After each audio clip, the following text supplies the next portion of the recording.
तो दोस्तों मैं आपके लिए लेकर आ गया हूँ एक और नया डांगुआ। इसका नाम आइसलैंड ऑफ सिलियांग है और इसका सीजन 1 2 साल पहले ही रिलीज हुआ था। तो बस इसका सीजन 1 ही 2 साल पुराना है, नया सीजन अभी अभी आया है, इसीलिए मैं सीजन 1 की स्टोरी को थोड़ी देर में ही रिकैप कर देता हूँ। आइसलैंड ऑफ सिलियांग एक द्वीप है जहाँ पर कुछ गॉड और इमोर्टल को कैद करके रखा गया है। उन्हें कैद इसलिए किया गया है क्योंकि उनके एंसेस्टर ने अपराध किए हैं, परंतु उन एंसेस्टर के बच्चों के बच्चे उन अपराधों की सजा भुगत रहे हैं जो उन्होंने किए नहीं है। एंसेस्टर तो लुढ़क चुके परंतु वह अपने बच्चों पर इस अपराध को छोड़ गए। परंतु कुछ सालों में एक टेस्ट होता है, यदि कोई व्यक्ति उस टेस्ट को पास कर लेता है तो फिर वह व्यक्ति इस द्वीप आइसलैंड सिलियांग से बाहर चला जाता है। और हमारे मेन कैरेक्टर के पिता को इस बारे में कुछ क्लू मिले और उन्हें पता चला कि यहाँ से कैसे निकला जा सकता है। फिर वह उस आइसलैंड पर लगे बैरियर को तोड़ने में लग गए। उन्होंने बैरियर को तो तोड़ लिया था, लेकिन इसके कारण उस द्वीप पर बाढ़ आ गई। परंतु उस आइसलैंड पर रहने वाले लोगों के लिए पानी तो एक श्राप था। जो भी व्यक्ति पानी के कंट्रोल में आता वह राख में बदल जाता।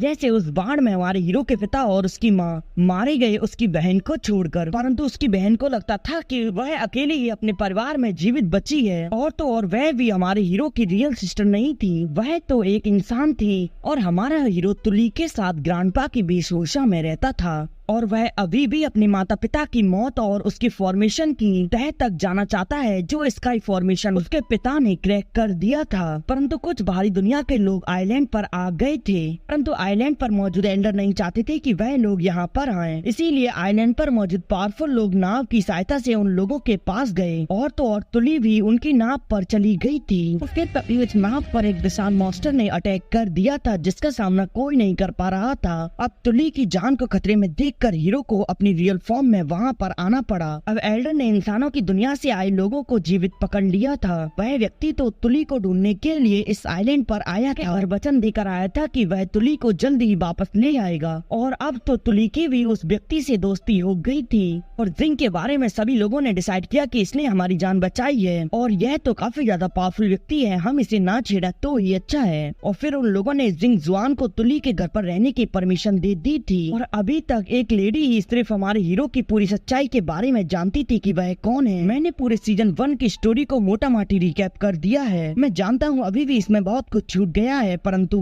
अब मैं इस एपिसोड को स्टार्ट करता हूँ। हम आइसलैंड ऑफ सिलियांग के एपिसोड 16 में हम देखते हैं अपना हीरो जिंग जुआन सो रहा होता है, परंतु तभी उसे एक भयानक सपना आता है और फिर वह जाग जाता है। वह कहता है कि मुझे ऐसे सपने क्यों आते रहते हैं, और फिर वह उठकर वापस से अपनी उन्हीं कागजों वाली दुनिया में चला जाता है। वह पेपर को पढ़ते हुए कहता है कि फॉर्मेशन बनाने के लिए जियोड्रामा और यूंगटियान ग्रास मिसिंग है। और फिर वह एक पेपर में देखता है जिसमें यूंगटियान ग्रास की इन्फॉर्मेशन लिखी होती है। इधर हम लिंगलोंग नाम के एक लड़के को देखते हैं जो कि काफी स्पीड से जा रहा होता है। तभी उसकी बहन उसे देखकर पूछती है कि तुम इतनी जल्दी में कहाँ जा रहे हो। लिंगलोंग कहता है कि मैं अपने दोस्तों के साथ कई दशकों में होने वाले एक नजारे को देखने जा रहा हूँ। यह सुनकर लिंगलोंग आगे बढ़ जाती है और अब उसे उसके पिता रास्ते में मिलते हैं जिन्हें वह प्रणाम करती है। उसके पिता उसे देखते हैं और कहते हैं कि तुम इधर आओ।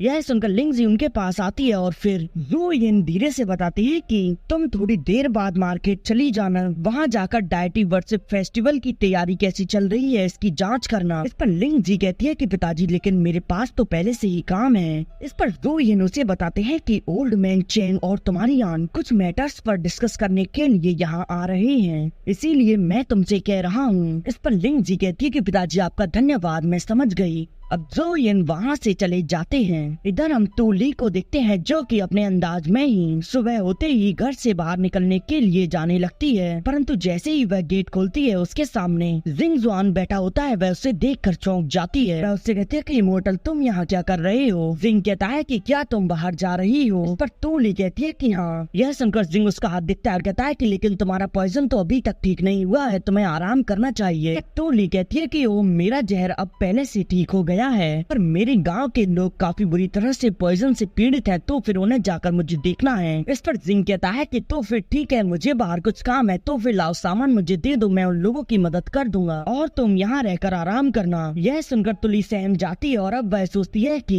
पहले भी मैं 2 बार घायल हो गई हूँ, परंतु दवा खाकर आराम करने से मैं ठीक हो गई थी। तभी वहाँ कोई आ जाता है, परंतु उसका पैर लकड़ी पर रख जाता है जिससे की आवाज होती है। तो अब यह देखकर वह दोनों लोग पीछे मुड़ कर देखते हैं तो लिंगलोंग वहाँ होता है और उसके साथ ही अब वह बच्चे जिंग से रिक्वेस्ट करने लगती है कि ब्रदर जिंग, हमें कई दशकों में होने वाले फिनोमेना को देखना है, तो फिर कृपया आप इसमें हमारी मदद करें। वह उसके सामने हाथ पैर जोड़ने को भी तैयार होते हैं, परंतु मानो जिंग तो कठोर हृदय वाला हो, वह तो बिल्कुल भी नहीं पिघल रहा होता है और फिर वह खड़ा हो जाता है और फिर थोड़ी देर बाद कहता है कि ठीक है, मैं तुम्हारी मदद करने को तैयार हूँ, तो फिर आज का डिनर तुम्हारा यही होगा।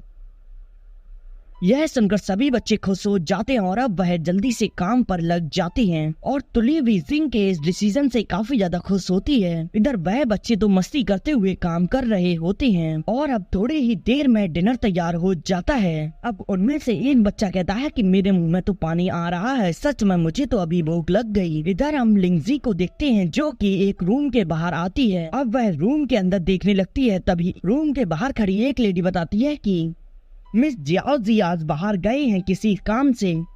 इस पर लिंग जी कहती है कि ठीक है, लेकिन तुम उसकी दवाई के बारे में मत भूलना, उसे रात में खाना खाने के बाद दवाई भी खानी है। अब रात हो जाती है, हम देखते हैं कि सभी बच्चे काफी मजे से डिनर करने लगते हैं और तभी आसमान में काफी खूबसूरत नजारा दिखता है। तो लिंगलोंग से पूछती है कि लिंगलोंग जियाओ जी क्या ठीक है? लिंगलोंग कहता है कि हाँ, तुम उसकी चिंता मत करो, उसे वैसे भी घर के बगल वाले मैदान में रखा गया है, अगर वह समय पर दवा खाता रहेगा तो फिर वह ठीक रहेगा। यह सुनकर तुली कहती है कि तो फिर यह तो काफी अच्छी बात है। तभी एक बच्ची कहती है कि देखो आसमान कितना अच्छा लग रहा है और सभी बच्चे उस नजारे को देखने लगते हैं। उधर जिंग और तुली दोनों ही सोचते हैं कि अच्छा तो उसे जू परिवार के रेजिडेंस में रखा गया है। अब काफी मजे करने के बाद बच्चों के माँ बाप वहाँ आते हैं और उन्हें अपने अपने घर ले जाते हैं। अब लिंगलोंग वहाँ अकेला बसता है। वह कहता है कि ब्रदर जी और सिस्टर ली, आपका बहुत बहुत धन्यवाद इस पार्टी के लिए, अब मैं जा रहा हूँ। इस पर तुली कहती है कि नहीं, अब अंधेरा हो गया है, तो फिर तुम इतनी रात में अकेले जंगल से नहीं जा सकते, चलो मैं तुम्हें छोड़ देती हूँ। यह कहकर वह खुश होते हुए उसकी तरफ बढ़ने लगती है और सोचती है कि इस बहाने मैं जियाओ जी से मिल लूंगी और उससे अपने कुछ प्रश्नों का भी उत्तर पूछूंगी। तब लिंगलोंग कहता है कि सिस्टर, बेहतर होगा कि आप मेरे घर कल आएं, तो ग्रैंडपा चैंग और आंट रोंग आने वाली हैं। वह मेरे घर पर कुछ इम्पोर्टेंट मैटर्स को डिस्कस करने वाले हैं। मुझे नहीं पता कि वह आज कितनी देर रात तक वहाँ रुकेंगे और अगर आप उनके सामने आ गई तो फिर गड़बड़ हो जाएगी। उधर जिंग भी उनकी बातें ध्यान से सुन रहा होता है और अब वह इसे कहता है कि तुम आराम करो, मैं इसे छोड़ने जाता हूँ। और फिर वह उसे बाहर लेकर जाता है और उससे कहता है कि लड़के, क्या तुम ऊंचाई से तो नहीं डरते? उधर तुली तो उसे रोकने की कोशिश करती है, परंतु तब तक तो वह उड़न छू हो जाता है। अब यह देखकर तुली कहती है कि तो फिर ठीक है, अब मुझे अपना सवालों का जवाब लेने के लिए निकलना चाहिए। उधर जिंग तो उसे एक हवा में उड़ाते हुए ले जा रहा होता है। लिंगलोंग कहता है कि मैं समझ गया ग्रैंड माँ क्यों एक सेलेस्टियल इमोर्टल बनना चाहती हैं। सच में इस प्रकार उड़ने का तो मजा ही अलग है। वह कहता है कि ब्रदर जियांग, क्या आप मुझे आइसलैंड के दूसरी ओर ले जा सकते हैं? इस पर जिंग कहता है कि बिल्कुल नहीं, इसमें बहुत ज्यादा खतरा है। लिंगलोंग कहता है कि तो फिर आप वहाँ चलें जहाँ आपने एक विशाल मॉन्स्टर को मारा था, मैं बस उसे एक बार देखना चाहता हूँ, फिर हम वापस आ जाएंगे। अब जिंग कहता है कि यह पावर आइलैंड के बाहर काम नहीं करती, लेकिन यदि तुम मेरे लिए काम करोगे तो मैं तुम्हें ऐसे आसमान की सैर कराऊंगा। पर लिंगलोंग कहता है कि अरे, उड़ने में तो काफी मजा आता है, तो ब्रदर ज़ुआंग आपकी मदद तो मैं अवश्य करूंगा। पर जिंग कहता है कि क्या तुम्हें डर नहीं लगता कि मैं एक बुरा व्यक्ति हूँ और मैं तुमसे बुरे काम कराऊंगा? इस पर लिंगलोंग कहता है कि मुझे विश्वास है आप बुरे नहीं हैं, और तो और आप चिंता ना करें, मैं आपके बारे में किसी को भी नहीं बताऊंगा, लेकिन आपको भी मुझसे वादा करना होगा कि आप अपना वादा नहीं भूलेंगे। यह सुनकर जिंग मुस्कुराता है और फिर कहता है कि ठीक है। हम मार्केट में देखते हैं काफी सारे लोग हवा में लैंटेन को उड़ा रहे होते हैं। तभी वहाँ बाजार में यंग मास्टर जुआन के पास तुली आ जाती है कुछ मेडिसिन लेने के लिए। तुली चैंग जुआन से कहती है कि यंग मास्टर, क्या आपके पास कोई ऐसी दवा है जो कि मियास्मा को ठीक कर सकती है? इस पर जुआन अपने साथी से दवा लेता है और उसे देते हुए कहता है कि हाँ ये है। देखकर वह कहती है कि यंग मास्टर, आपने तो पूछा तक नहीं कि मैं यह दवा क्यों ले रही हूँ। चैंग जुआन कहता है कि यह औषधि है, इसका प्रयोग बीमारियों को ठीक करने में किया जाता है, तो फिर इसमें पूछने वाली बात कौन सी है? और फिर वह अपने साथी से एक प्लांट लेता है और फिर वह उसे तुली को देते हुए कहता है कि ये लो ग्रोसमा ग्रास। तुली कहती है कि क्या यंग मास्टर आपने इससे भी ढूंढ लिया? सच में आप तो इस पूरे आइलैंड में ऐसे व्यक्ति हैं जो कि सभी हव की नॉलेज रखती हैं। और फिर वह अपनी पॉकेट में हाथ डालते हुए पैसे निकालती है और कहती है कि मेरे पास तो कुछ भी नहीं है देने के लिए। इस पर चैंग जुआंग कहता है कि इसकी कोई जरूरत नहीं है, पिछली बार तुमने डीप सी में जाकर उस सेल को ढूंढने में मेरी मदद की थी, उसके रूप में इसे धन्यवाद समझो। इस पर लिंगजी कहती है कि ठीक है। इधर हम जियाओजी को देखते हैं जिसकी काफी ज्यादा फिक्र दोनों लड़कियां कर रही होती हैं। वह बेचारा एक ह्यूमन होता है और वह पेड़ से एक भी फल नहीं तोड़ तोड़ पा रहा होता है और अब उसकी फूटी किस्मत जैसे ही वह उस पर जंप लगाता है उसकी लकड़ी उस पेड़ पर अटक जाती है और फिर वह थक हार के वहीं नीचे बैठ जाता है। और तभी वहाँ लिंग जी आती है और कहती है कि क्या आपने खाना नहीं खाया? यदि आपको खाना नहीं मिला तो आप मुझे बता देते। और बेचारा जियाओ जी उसे देखकर तो काफी ज्यादा कंफ्यूज होता है और उधर से तुली भी उन्हीं की ओर आ रही होती है। वह देखती है कि वह दोनों तो आमने सामने होते हैं। तुली की नजर तभी उस पेड़ पर लटकी लकड़ी पर पड़ती है जो कि सीधे जाकर जियाओ जी के सर पर गिरती है और अब जियाओ जी वहीं बेहोश हो जाता है। इधर हम अपने हीरो जिंग को देखते हैं जो कि चैंग पेंग परिवार में घुसने की कोशिश कर रहा होता है। अब हमें उस लेडी और जिंग के बीच की कॉन्वर्सेशन को बताया जाता है जिसमें वह लेडी कहती है कि चैंग फेंग वैली का रेजिडेंस चैंग फेंग घाटी में स्थित है। लेजेंड के अनुसार ancient artifact millions of year से इन जियानटियान के नीचे दबा हुआ है और क्योंकि चैंग परिवार के एंसेस्टर को पहले इस आइलैंड पर सील किया गया था तो फिर उन्होंने उसी आर्टिफैक्ट के ऊपर अपना रेजिडेंस बना लिया। उनके पीढ़ी दर पीढ़ी सोल्जर इसे गार्ड करते आए और हाउची नाम की हर्ब उस आर्टिफैक्ट के किनारों पर निकलती है जिसे चैंग फेंग परिवार के लोग काट देते हैं। वैसे तो यह ओरिजिनली रूप से स्पिरिट रियल्म की फ्लेम रिवर के ऊपर उगती है परंतु यहाँ यह हर्ब अपने आप को विकसित करने के लिए स्पिरिचुअल एनर्जी का उपयोग करती है। इस आर्टिफैक्ट के पास के एरिया में आते ही हमारी स्पिरिचुअल पावर भी काम करना बंद कर देती है, इसीलिए मैं तो वहाँ से वापस आ गई। मेरा मानना तो यह है कि यदि वहाँ कोई मिस्टीरियस एंटिटी है तो फिर वह उस अंडरग्राउंड आर्टिफैक्ट में फंसी हुई होगी। इधर हम जिंग जुआन को देखते हैं जो कि सोल्जर को चकमा देते हुए आगे बढ़ रहा होता है। अब वह नीचे पर्दा हटाकर देखता है कि नीचे सोल्जर है। तभी सोल्जर की नजर वहाँ पड़ती है परंतु इन्हें वहाँ कोई दिखाई नहीं देता और फिर वह एंट्रेंस के पास जाकर खड़े हो जाते हैं। इधर हम चैंग बी नाम के व्यक्ति को देखते हैं जो कि वहीं से गुजर रहा होता है। तभी उसकी नजर पास खड़ी दो लेडी पर पड़ती है जो कि आपस में बातें कर रही होती हैं। जू परिवार तो अभी भी शादी के लिए राजी नहीं हुआ। उन्हें लगता है कि हमारे सेकंड यंग मास्टर उनकी लड़की के काबिल नहीं है